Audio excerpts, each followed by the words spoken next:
It's also a shame that Stuttering John's last day today, and now we're talking about this all the time. Hey, you know what, though? Mel was talking to me about that. He goes, John's a traitor. I go, really? What is that all about? He goes, look, he said, what you did for this guy, there was nobody on the planet. He couldn't pick up the phone and call you beforehand or go to you in the hall. He goes, at least say to you, hey, something's up. Jay Leno's a big con man, rip-off guy. Maybe we could have done something for the guy. He goes, but he totally abandoned ship. He did it on the sly so that, you know, nothing would get screwed up for him. He wasn't interested in staying with the show, and he wasn't interested in being with the people who would really, I mean, where would he be without us? And he says, he's dead to me. Oh, well, I knew that. Mel, you don't leave.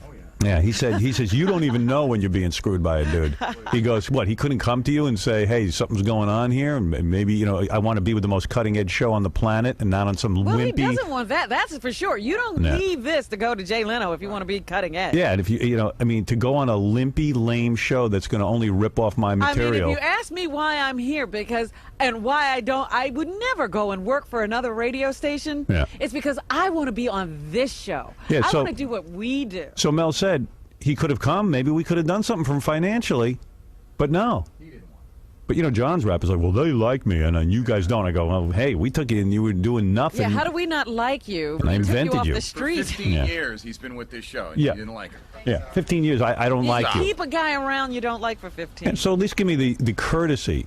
And even Jonathan Kraft said to me, how could you even look at John? He goes, what the guy doesn't give you heads up first and say, hey, you know, this is getting serious and I don't want to, I mean, is there any way I could stay with the show?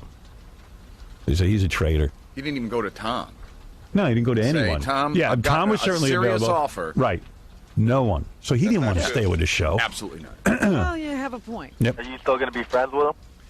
Yeah, I'm friends with John, but I don't know. If I keep talking to Mel, I'm not going to be. I know. Mel will talk you right out of that. Yeah, Mel's getting me real fired up. I was going to say, yeah, that's revving me up now. Yeah, Mel sees things very black and white. He goes, what? He says, what? The guy couldn't track down someone from the company and tell him? He happens to be right. Yeah, I was wondering what you happened feel that yesterday. way, right? I 100% do. You're giving him Tom, way much more of a pass than he deserves. I was going to say, and how about, I mean, when we took away the midday shift, which we did last July or something like that, right.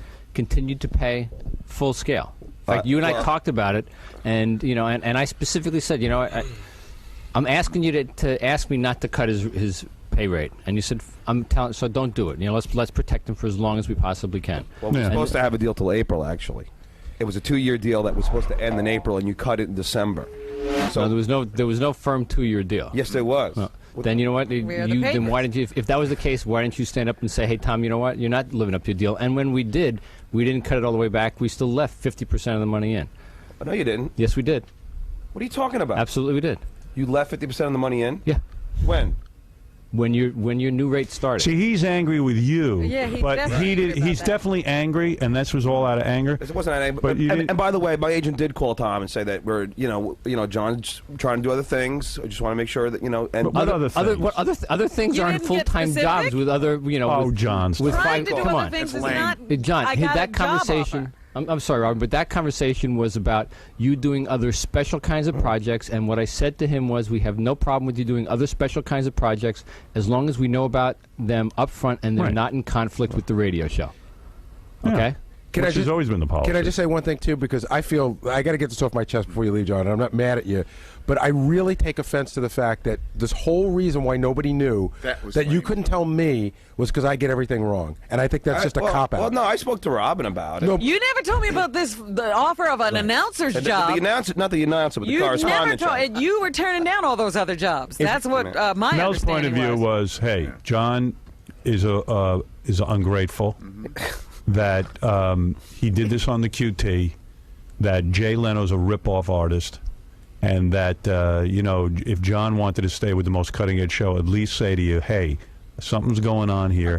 It's a serious offer. It's really good money. Well, if Can you really guys want do to stay something with for the me? most cutting-edge show, you couldn't take this offer. And plus, you know Under what any Jay. circumstances. And plus, you also know what Jay's doing.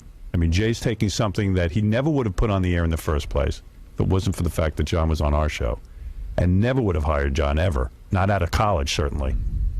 And so he said his point is he owed you the courtesy of coming to you first. You remember when? But I don't know. You know, my point of view is, hey, he didn't want to be with me anymore. Right.